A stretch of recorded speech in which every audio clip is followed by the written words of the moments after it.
विद्यार्थी मित्रो नमस्कार. आज आपण चौथ्या चॅप्टरमध्ये बघा इकडं केमिकल सिम्बॉल्स ऑफ एलिमेंट्स म्हणजे मूलद्रव्याचे रासायनिक संज्ञा, त्यानंतर molecules of elements and compounds, त्यानंतर मूलद्रव्यांचे आणि संयुगांचे रेणू म्हणजे काय, त्यानंतर molecular mass and the concept of mole म्हणजे रेणू वस्तुमान आणि मोलची संकल्पना, त्याच्यावर काही आधारित उदाहरणं.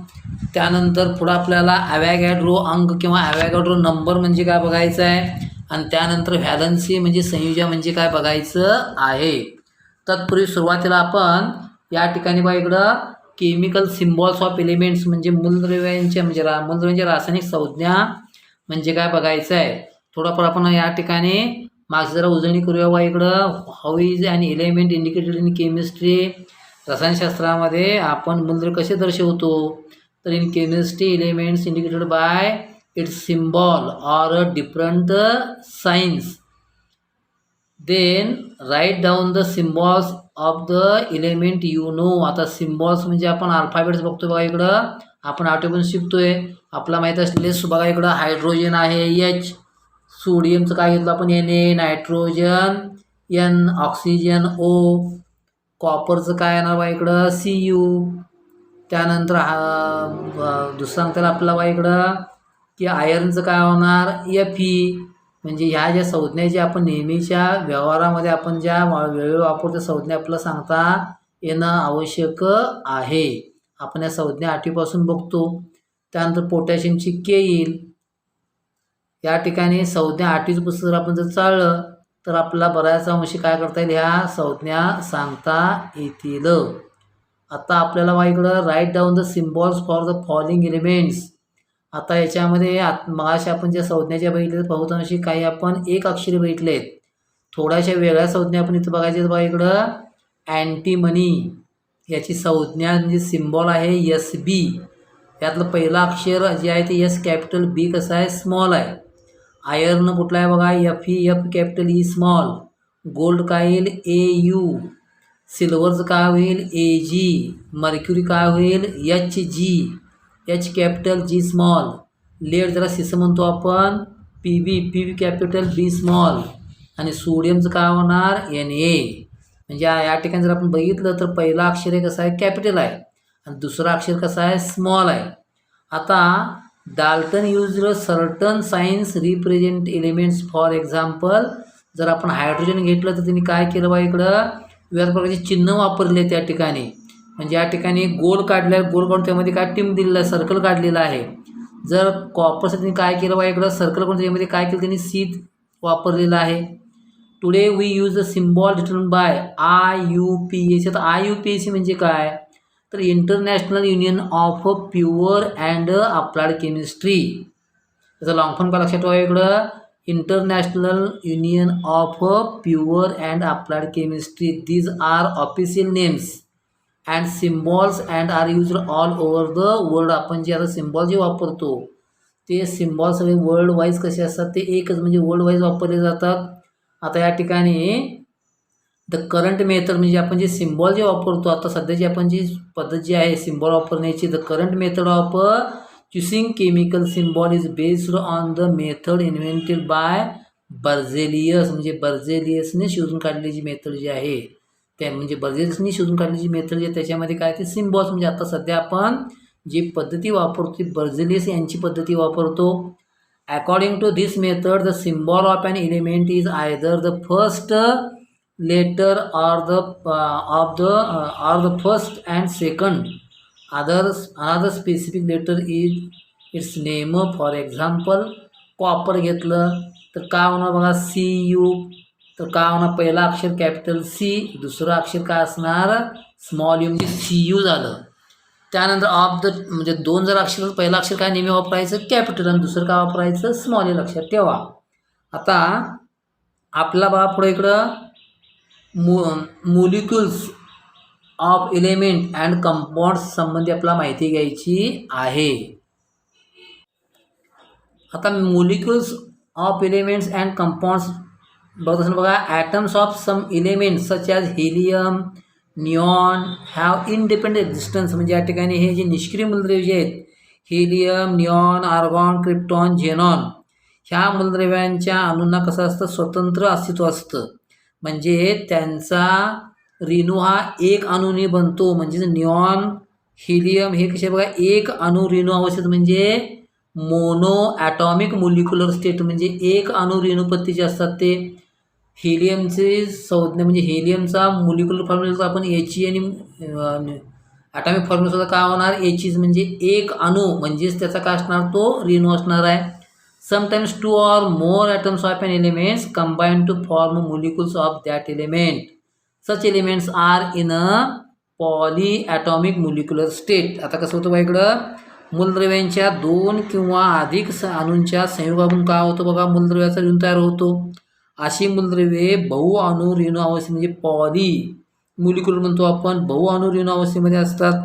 आता म्हणजे कसं होतं यात बघा की या ठिकाणी मूलद्रव्याचे 2 किंवा अधिक अणू एकत्र येऊन त्यांच्यामध्ये काय होते रासायनिक अभिक्रिया घडते आणि त्यांच्यापासून काय होतं त्याचा एक रेणू तयार होतो. उदाहरण समजा आपण घेतलं तर ऑक्सिजन बघा इकडं ऑक्सिजनचे 2 अणू एकत्र येतात म्हणजे काय होणार 2 ऑक्सिजनचे अणू एकत्र येऊन त्याच्यापासून काय होतो O2 हा ऑक्सिजनचा एक रेणू तयार होतो. तसं नायट्रोजनचे 2 अणू एकत्र येतात आणि त्याच्यापासून काय होतं N2 म्हणजे नायट्रोजनचा एक रेणू तयार होतो. म्हणजे या ठिकाणी the elements oxygen nitrogen are in a diatomic molecular state as O2 N2 respectively.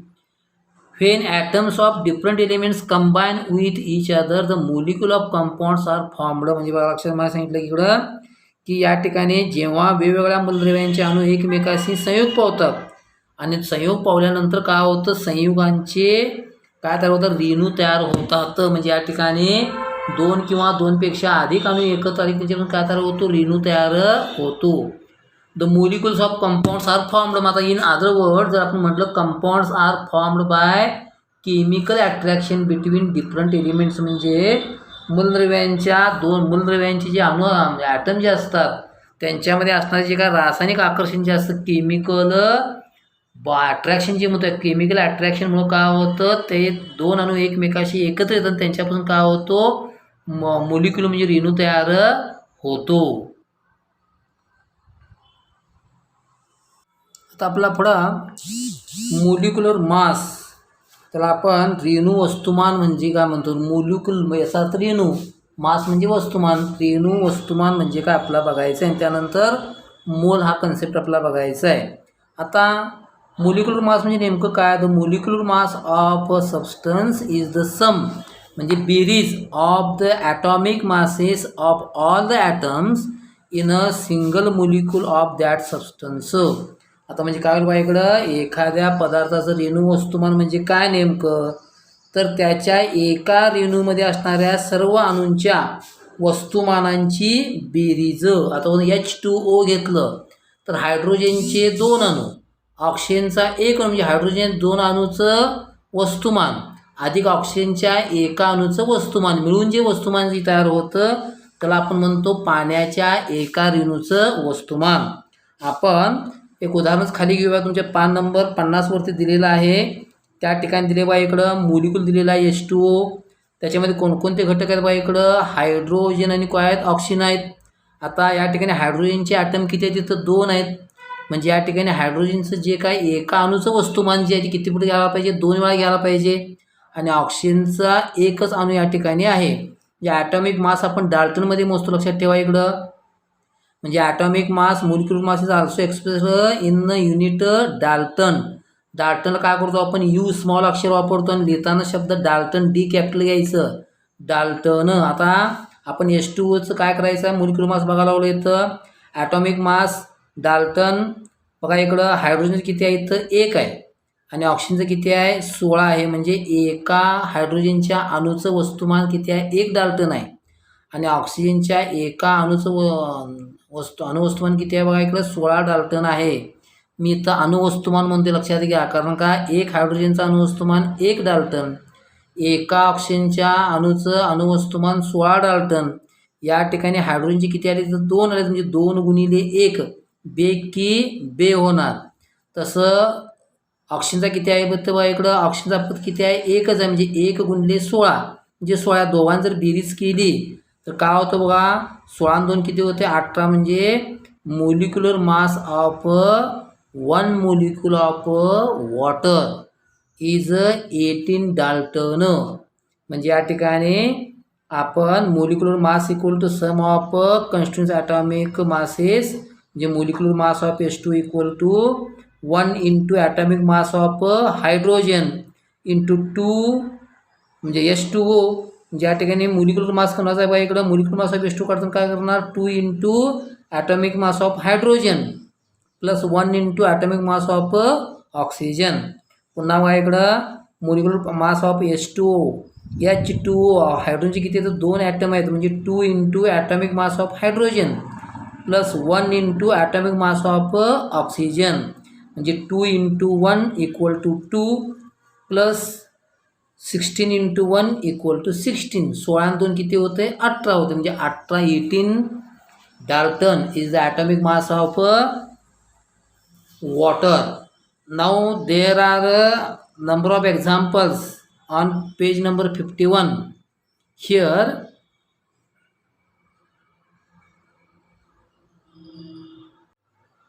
आता पेज नंबर 51वरती काही एक्झाम्पल बघा. इकडे यूज युअर ब्रेन पॉवर सांगितलेलं आहे. त्या ठिकाणी आपला ॲटॉमिक मास काढायचे आहेत. बघा इकडं पहिलं जे दिलेलं आहे कुठलं, सोडियम क्लोराईड NaCl. आता NaCl सांगत असं बघा, इकडं सोडियमचा एक ॲटम आहे, क्लोरीनचा एक ॲटम आहे, म्हणजे 1 into Na plus 1 into Cl. काय होणार बघा, सोडियमचा ॲटॉमिक मास किती आहे, 23 आहे. 1 गुणिले 23 अधिक 1 इंटू काय होणार, क्लोरीनचं किती, 35.5, म्हणजे 23 प्लस 35.5 किती होणार बघा, 58.5 dalton is the atomic mass of sodium chloride. Whereas second is magnesium chloride MgCl2. Molecular mass of magnesium chloride equal to मॅग्नेशियमचा एक ॲटम म्हणजे 1 into atomic mass of magnesium plus 2 into atomic mass of, म्हणजे 2 इथं क्लोरीनचे atom आहेत, म्हणजे 2 into atomic mass of chlorine. Therefore 1 into atomic mass कुणाचा मॅग्नेशियमचं किती आहे तर 24 दिलेला आहे, म्हणजे 1 इंटू 24 प्लस 2 इंटू 35.5 म्हणजे 24 प्लस 71 किती होणार. Molecular mass of magnesium chloride will be 95 dalton. 95 U means dalton. Then third potassium nitrate. Molecular mass of KNO3 means potassium nitrate. पोटॅशियमचा किती आहे, एक ॲटम आहे, नायट्रोजनचा एक आहे, ऑक्सिजनचे किती आहेत, 3 आहेत, म्हणजे 1 into K plus 1 into N plus 3 into O म्हणजे atomic mass of oxygen. 1 into पुन्हा बघा इकडं KNO3 म्हणजे पोटॅशियमचं किती आहे, एकच ॲटम आहे, म्हणजे 1 into atomic mass of potassium plus 1 into atomic mass of nitrogen plus 3 into atomic mass of oxygen equal to पोटॅशियमची 39 आहे बघा इकडं. 1 इंटू 39 डाल्टन प्लस 1 इंटू नायट्रोजनची किती आहे 14 प्लस 3 इंटू 16 म्हणजे 39 प्लस 14 प्लस 48 इक्वल टू बा इकडं बेरीज करा. 8 4 12 9 21 1 हातचे आले 2 2 10 आणि 3 किती होते बा इकडे बेरीज करा. परत 9 आणि 4 13 आणि 8 21 1 हातचे आले 2 4 आणि 1 5 आणि 3 8 आणि 2 किती होते 10 म्हणजे 101 Dalton is the molecular mass of potassium nitrate. नंतर आपण तसं बघा H2O2चं काढायचं आहे. आता ॲटॉमिक मास ऑफ H2 म्हणजे कुठलं बघा, हायड्रोजन पेरॉक्साईड. H2O2 म्हणजे हायड्रोजन पेरॉक्साईड. इथं काय काय दिले बघा इकडं, 2 atoms of hydrogen plus 2 atoms of oxygen, म्हणजे या ठिकाणी molecular mass of hydrogen peroxide equal to 2 into atomic mass of hydrogen, कारण का हायड्रोजनचे किती आहेत 2 ॲटम आहेत, plus 2 into atomic mass of oxygen equal to 2 into हायड्रोजनचे किती आहे 1 आहे प्लस 2 इंटू ऑक्सिजन किती आहे 16 आहे, म्हणजे 2 इंटू 1 प्लस 2 इंटू 16 काय होणार बा इक्वल टू 2 प्लस 32 म्हणजे इक्वल टू काय असणार 34. म्हणजे molecular mass of hydrogen peroxide is 34 dalton. ते समजा तुम्ही आपण AlCl3 घेतलं तर ॲल्युमिनियम क्लोराईड म्हणतो आपण. तर काय करायचं 1 इंटू ॲल्युमिनियम अधिक म्हणजे 1 into atomic mass of aluminium plus 3 into chlorine. तसंच बघा इकडं कॅल्शियम हायड्रॉक्साईड हे जरा वेगळं आहे बघा इकडं. या ठिकाणी कॅल्शियमचा ॲटम 1 आहे, ऑक्सिजनचे 2 आहेत, हायड्रोजनचे 2 आहेत. म्हणजे या ठिकाणी 1 into Ca plus 2 into oxygen म्हणजे atomic mass of oxygen plus 2 into atomic mass of hydrogen. आता कॅल्शियम जे आहे त्या कॅल्शियमचं ॲटॉमिक मास किती आहे बा इकडं 40 आहे. म्हणजे 40 प्लस काय केलं 2 इंटू ऑक्सिजन. ऑक्सिजन किती 16 टू किती 32 प्लस हायड्रोजनचं 2 1 जा 1 म्हणजे किती असणार 2 असणार आहे. म्हणजे 40 आणि 30 किती होणार 72 2 किती होणार आहे 74 डाल्टन. हे कुणाचं होणार आहे कॅल्शियम हायड्रॉक्साईड. तसं MgO म्हणजे प्रत्येकाचे म्हणजे 1 गुणिले 1 into atomic mass of magnesium plus 1 into atomic mass of oxygen. तसं H2SO4 बघा सल्फ्युरिक ॲसिड. आता molecular mass of sulphuric acid equal to बा इकडं 2 into atomic mass of hydrogen plus 1 into atomic mass of sulphur plus 4 into atomic mass of oxygen. म्हणजे 2 गुणिले hydrogen ॲटमचा mass plus 1 into सल्फरचं mass आणि 4 into H2SO4 म्हणजे 4 into काय असणार ऑक्सिजन. म्हणजे 2 गुणिले हायड्रोजनचं किती येतं ॲटॉमिक मास 1 आहे प्लस 1 इंटू सल्फरचं किती आहे बघा इकडं 32 आहे आणि प्लस 4 गुणिले ऑक्सिजनचं किती आहे बघा 16 आहे. म्हणजे किती आला बघा 2 की 2 32 एके 32 16 किती असणार 64. म्हणजे 4 आणि 2 6 आणि 2 8 6 आणि 3 म्हणजे 98 डाल्टन. काय ना बघा 98 Dalton is the molecular mass of sulphuric acid. त्याचप्रमाणे बघा इकडं HNO3चं काय असणार बघा इकडं 1 गुणिले हायड्रोजन अधिक 1 गुणिले नायट्रोजन अधिक 3 गुणिले ऑक्सिजन. तसं NaOHचं बघा इकडं 1 गुणिले Na अधिक 1 गुणिले O अधिक 1 गुणिले H याप्रमाणे तुम्ही काय करायचं कॅल्क्युलेट करायचं आहेत आणि मोलिक्युलर मास शोधायचं. समजा ह्यात काय जर शंका आले तर मला फोन करून काय करायचं आहे विचारायचं आहे. आपली शंका सॉल्व केली जाईल. Now the next point is mole. आता बघा वेट सिंगल ग्रॅम आपण काय ॲक्टिव्हिटी करायची बघा. Weight single gram of tur dal मसूर डाळ and chana dal on a balance what was your experience. Weigh 10 gram of tur dal मसूर डाळ अँड चना डाळ each and count the number of dal grains of each kind in the weighted portion. Is the number the same in each portion or different. म्हणजे वजन काट्यावरती काय करायचं तूर डाळ मसूर डाळ हरभरा डाळ यांच्या प्रत्येकी एका दाण्याचं काय करायचं वजन करायचं आहे. त्यानं तूर डाळ मसूर डाळ हरभरा डाळ यांचं प्रत्येकी 10 ग्रॅम वजन करायचं आहे आणि त्यातील दाण्यांची संख्या मोजायची आहे. तर ती सर्वांची सारखी येणार नाही. म्हणजे या ठिकाणी जर आपण निरीक्षण जर केलं तर बघा इकडं समान संख्येच्या डाळीची वजनं जी असतात म्हणजे समान संख्येच्या डाळीची वजनं आणि समान वजन डाळीची संख्या कशी असते ही भिन्न असते. आता या माहितीचा उपयोग आपण मोल ही संकल्पना समजून घेण्यासाठी करायचा आहे. आता या ठिकाणी बघा इकडं की when elements and compounds take part in chemical reaction. जेव्हा बघा इकडं एलिमेंट्स अँड कंपाऊंड्स म्हणजे मूलद्रव्य आणि संयुगे जेव्हा अभिक्रियेमध्ये भाग घेतात तेव्हा काय होतं बघा इकडं it is their atoms and molecules that react with each other. म्हणजे त्यांचे त्यांच्या रेणूमध्ये किंवा अणूमध्ये काय होते परस्पर रासायनिक अभिक्रिया होते.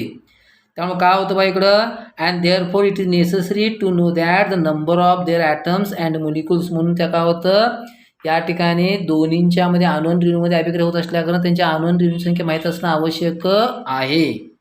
However, while carrying out a chemical reaction, it is convenient to measure out quantities that can be handled instead of counting the number of atoms and molecules.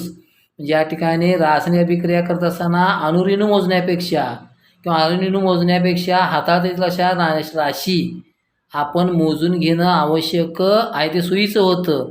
आणि यातूनच काय झालं, मोल ही संकल्पना काय आली पुढं आली. म्हणजे काय होतं, the concept of mole useful for this purpose. म्हणजे आता इकडे मोल म्हणजे नेमकं काय ते आपल्याला बघायचं आहे. ते इथून महत्त्वाचं आहे बघा.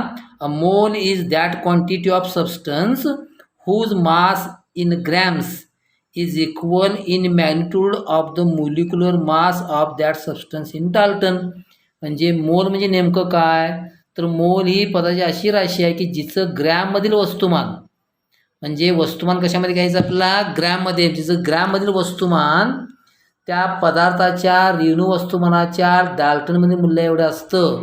म्हणजे समजा आपण उदाहरण जर असं घेतलं, ऑक्सिजनचं रेणू वस्तुमान किती आहे, 32 ग्रॅम आहे. म्हणजे ऑक्सिजन रेणू वस्तुमान 32 ग्रॅम. 32 आहे म्हणजे 32 ग्रॅम लक्षात ठेवा, ग्रॅममध्ये व्यक्त करायचं आहे. म्हणजे 32 ग्रॅम ऑक्सिजन म्हणजे 1 मोल ऑक्सिजन. मी काय म्हटलं, 32 ग्रॅम ऑक्सिजन म्हणजे काय, 1 मोल ऑक्सिजन. तर पाण्याचं रेणू वस्तुमान किती आहे, 18 ग्रॅम. आता 18 ग्रॅम पाणी म्हणजे काय असणार, 1 मोल पाणी. आता बघा इकडं, a mole is that quantity of a substance whose mass in grams is equal in magnitude to the molecular mass of that substance in daltons. Thus the example जर आपण बघितलं तर बघा इकडे example, molecular mass of oxygen is 32 dalton. आपण इथं मास आपण जे ग्रॅम 32 नुसता म्हटलं जे आपण 32 डाल्टन घ्यायचं. तर म्हणजे आपण मोलिक्युलर मास आपण डाल्टनमध्ये काय करतो, व्यक्त करतो. म्हणजे या ठिकाणी the molecular mass of oxygen is 32 Dalton, therefore 32 gram. हे वाक्य महत्त्वाचं, 32 gram oxygen is 1 mole of oxygen. म्हणजे लक्षात ठेवा, 32 ग्रॅम ऑक्सिजन म्हणजे ऑक्सिजनचा 1 mole. Therefore the molecular mass of water is how many dalton, 18 dalton. Therefore 18 gram of water make 1 mole of water. Therefore 1 mole of compound is the mass of that substance in grams. ग्रॅममध्ये व्यक्त केलेलं रेणू वस्तुमान is equal in magnitude to the molecular mass. The SI unit of mass is the SI mole म्हणतो आपण, मोल शब्द MOL. म्हणजे संयुगाचा 1 मोल म्हणजे संयुगाचं जे रेणू वस्तुमान असतं त्या संयुगाच्या रेणू वस्तुमान एवढे मूल्य असलेलं ग्रॅममधलं वजन. जे ग्रॅममध्ये व्यक्त केलेलं रेणू वस्तुमान लक्षात ठेवा. कशाने दाखवतो आपण, मोल. तर एसआय युनिट ऑफ म्हणजे SI unit of 1 mole is MOL, मोल म्हणतो आपण त्याला. आता फॉर्म्युला काय बघा इकडं, the number of moles of a substance. Moles कशी काढायचे, तर पदार्थाचं ग्रॅममधलं वस्तुमान म्हणजे मास of substance in grams divide by molecular mass of substance. म्हणजे या ठिकाणी पदार्थाच्या मोलची संख्या स्मॉल एन काढतो, म्हणजे number of moles of substance. Number of mole, मोल म्हणजे काय, 1 मोल, 2 मोल, 3 मोल. जसं आपण 1 मोल म्हणजे 32 ग्रॅम काय बघितलं आपण मगाशी, 32 ग्रॅम ऑक्सिजन बघितलं. 1 मोल म्हणजे किती, 18 ग्रॅम पाणी बघितलं. कसं या मोलची संख्या काढत असताना जसं आपण 1 डझन केळी म्हणजे 12 केळी म्हणतो, लक्षात ठेवा.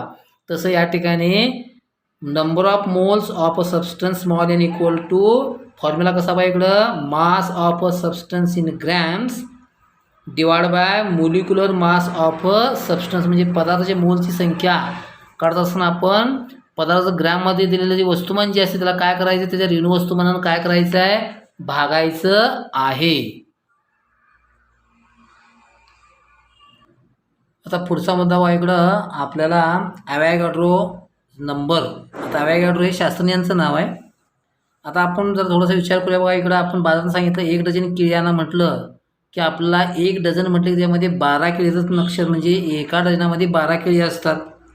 तसं 1 ग्रॉस म्हटलं की आपण ते काय होतं बघा, 1 ग्रॉस जर आपण नोटबुक जर म्हटलं तर त्यामध्ये किती असणार आहे, 144 नोटबुक असणार आहेत.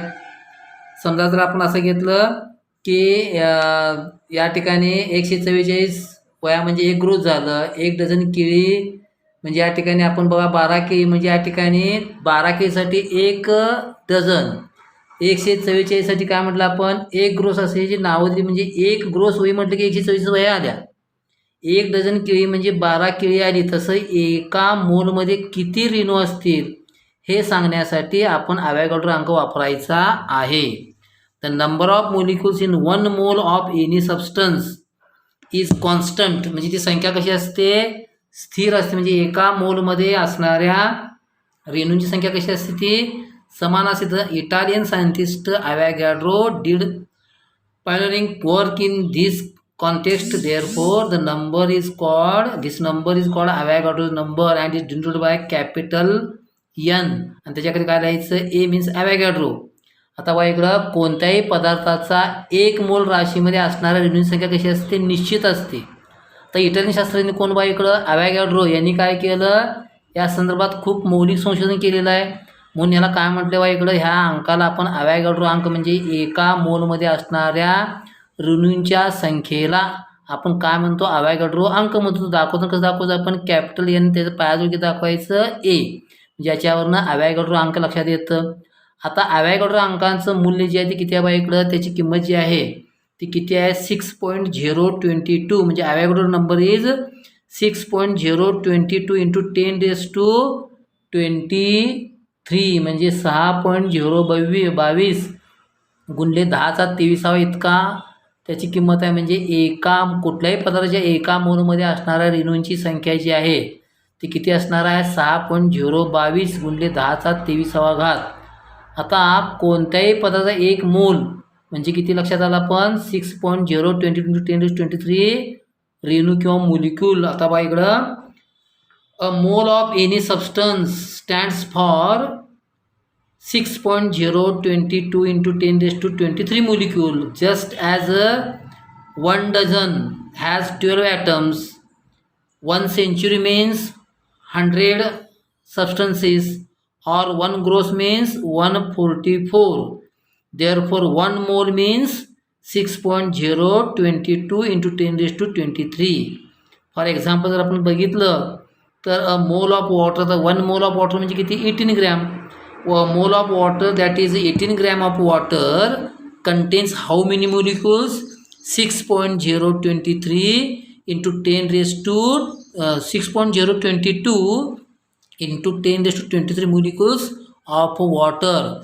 दिस 6.022 into 10⁻23 molecules are present in 1 mole of a substance.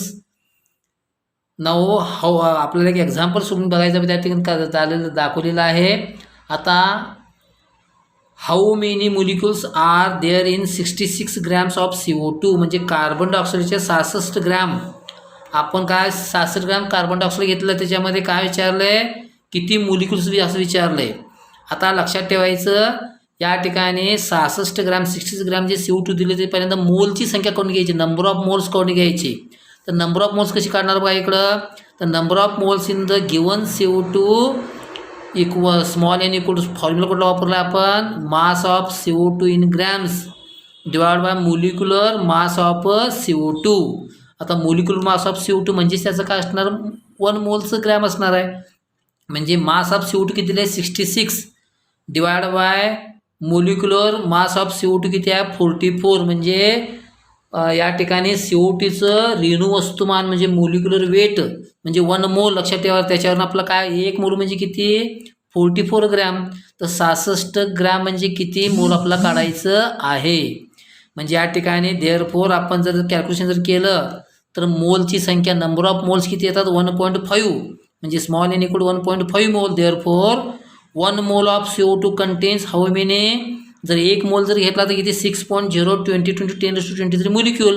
मग आपलं किती मोल आलेत बघा, 1.5 मोल आलेत. म्हणजे 1.5 mole of CO2 contains 1.5 into 6.022 into 10⁻23 molecules. Therefore after calculation we will get 9.023 into 10⁻23 molecules. Therefore, in 66 gram of CO2, there are 9.033 into 10⁻23 molecules.